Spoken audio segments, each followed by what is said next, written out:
Our tube adapter for the Sunlu or Jayo FilaDryer S1 filament dryer mounts firmly and easily with two rivets, provides a PTFE Bowden tube path from the spool inside the dryer all the way to the printer and back, reducing chances for contamination and providing a smooth retraction path.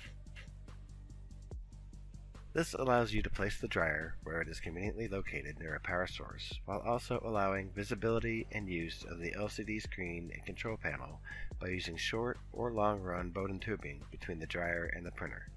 We've tested as short as 12 centimeters and as far as 6 meters without issues.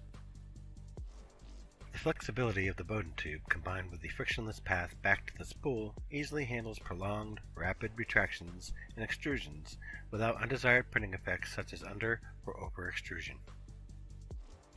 Once the adapter is mounted to the dryer, simply screw in the PC4 M6 fitting, connect your 4mm OD Bowden tube to the fitting, and run your filament through the adapter into the tube.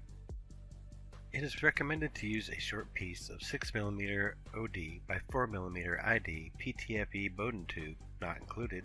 between the back of the adapter and the FilaDryer S1 filament dryer,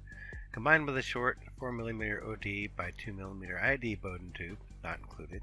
that goes inside the 6mm by 4mm tube through which the filament is first run before entering the Bowden adapter, as illustrated here. We hope that you will join us in bringing this useful addition to the FilaDryer S1 to market by supporting our campaign and spreading the news of our campaign to your friends and coworkers who might be interested. Thank you for your support.